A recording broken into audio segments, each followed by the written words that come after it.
Hello student, welcome to my YouTube channel learn and teach.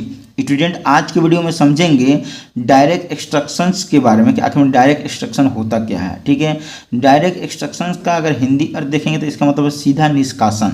ठीक है, तो आइए इसको हम लोग डिफिनेशन के सहयोग से समझने की कोशिश करते हैं।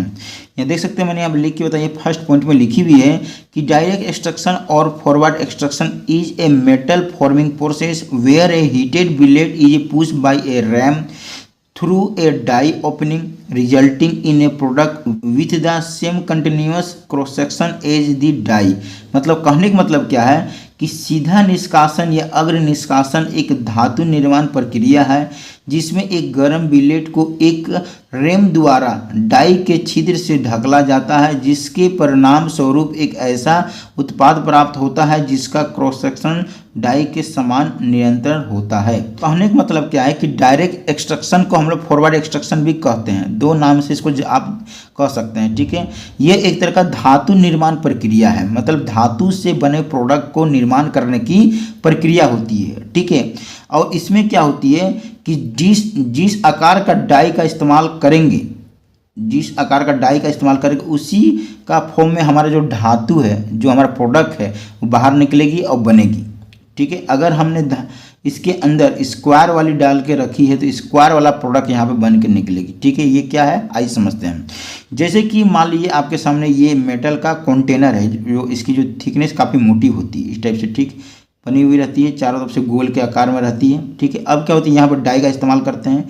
ये डाई है, जैसा डाई रहेगा वैसा हमारा प्रोडक्ट बन के निर्माण होगा। ये डाई नज़र आ रही है आपके सामने। ठीक है, अब क्या होती है, यहाँ एक रैम होती है और रैम के साथ कनेक्ट होती है ये पिस्टन, ये पूरी तरीक़े से यहाँ पैक होती है। ठीक है, अब क्या होती है, इसके अंदर हम लोग मेटल का जो पिघला हुआ जो है उसको डालते हैं, मतलब धातु का पिघला हुआ गर्म धातु को इसके अंदर डाला जाता है।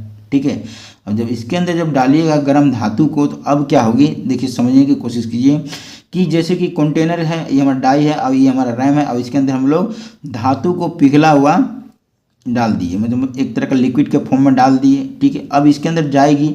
अब रैम क्या काम करेगी, अब जैसे ही रैम है यहाँ पे इसको पुश करेगी, यहाँ पे जैसे इसको पुश करेगी तो इसके अंदर जो हमारा गर्म धातु है या पिघला हुआ धातु है वो क्या होगी कि जिस आकार का जो डाई है उसके आकार में यहाँ पे मान लीजिए छोटी सी छेद बनी हुई है डाई में, तो उसी आकार का यहाँ पे हमारा प्रोडक्ट धीरे धीरे बाहर की ओर निकलना चालू होगा और इस तरफ से यहाँ पे फोर्स लगेगा हमारे रैम में, तो यहाँ धीरे धीरे बाहर की ओर निकलेगी और इस आकार का हमारा यहाँ क्या होगी, प्रोडक्ट का निर्माण होगा।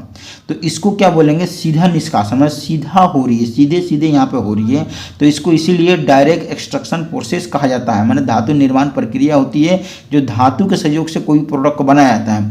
तो इसके सहयोग से हम रड बनाते हैं, इसके सहयोग से कोई भी हम लोग यहाँ पे रेल का पटरी बना देते हैं, रेल का पटरी भी बनती है, और कहीं कहीं आपको इसकी अलग अलग टाइप के यहाँ पे पिलर भी बनते हैं।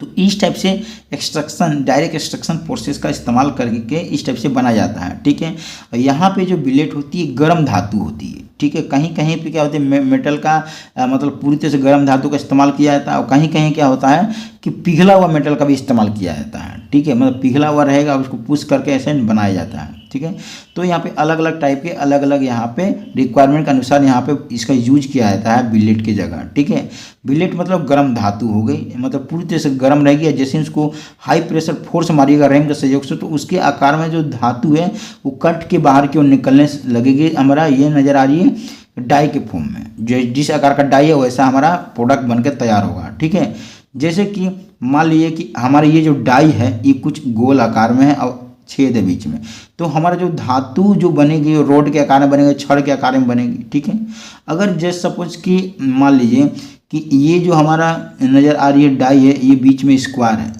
तो ये स्क्वायर के फॉर्म में इस टाइप से निकलना चालू हो जाएगी। ठीक है, कंटिन्यू जो हमारा ऐसे इस टाइप से निकलेगी, स्क्वायर के फॉर्म में निकलेगी, हमारा छड़ हो गया, प्रोडक्ट हो गया, या कोई भी यहाँ पे कोई पिलर का बीम हो गया। ठीक है, जिस आकार में बनाना चाहे।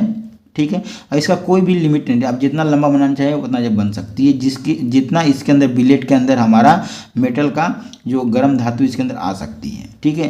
तो इस टाइप से हमारा डायरेक्ट एक्सट्रैक्शन प्रोसेस होती है, मतलब डायरेक्टली यहाँ परफॉर्म होती है, डायरेक्ट प्रोडक्ट निकलती है, ठीक है। नीचे के पॉइंट में देख सकते हैं लिखी हुई क्या है कि in this process the billet move in the same direction as the ram and friction occur between the billet and the stationary container wall requiring a high force compared to other method। मतलब कहने का मतलब क्या, देख सकते हैं लिखी हुई है कि इस दिशा में बिलेट रैम की दिशा में ही गति करता है और बिलेट और स्थिर कंटेनर की दीवार के बीच घर्षण उत्पन्न होता है, जिसके लिए अन्य विधियों की तुलना में अधिक बल की आवश्यकता होती है।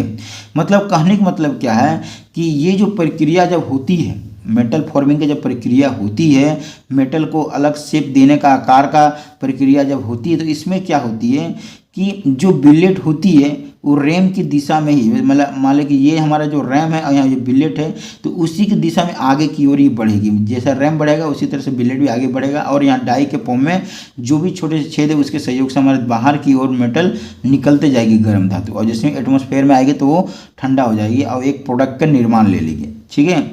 उसके बाद क्या होगी कि जो बिलेट है, जो हमारा कंटेनर है, उसके दीवार के बीच घर्षण पैदा होती है। यहाँ पे बीच में क्या घर्षण पैदा होगी, ठीक है। कंटेनर है ये यहाँ पे क्या होगी, घर्षण पैदा होगी, और घर्षण पैदा होते हुए आगे की ओर ये बढ़ती जाएगी, जिसके कारण क्या होती है, जब घर्षण पैदा होती है तो यहाँ जो फोर्स लगती है बहुत ज़्यादा फोर्स लगती है, ठीक है।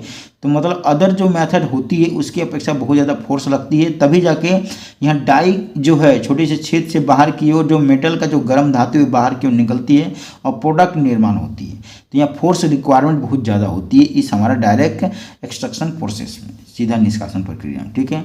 तो इस टाइप से यहाँ पे ये वर्क करता है, ठीक है। तो मुझे आशा है कि आपको डायरेक्ट एक्सट्रैक्शन प्रोसेस के बारे में बढ़िया तरीके से समझ में आ गया होगा कि किस तरह से मेटल का फॉर्मिंग की ये प्रक्रिया होती है, धातु निर्माण प्रक्रिया होती है। इसके सहयोग से आप कोई भी धातु को बनाया जाता है, जो लंबी लंबी धातु बनती है, ट्रेन का पटरी हो गया, रोड हो गया, कोई भी बीम हो गया।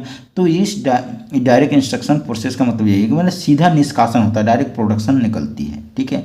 तो मुझे आशा है कि आपको इसके बारे में बढ़िया तरीके से समझ में आ चुका होगा। तो चैनल में आए पहली बार है तो जरूर चैनल को सब्सक्राइब करते हुए जाइए, ठीक है। वीडियो देखने के लिए धन्यवाद।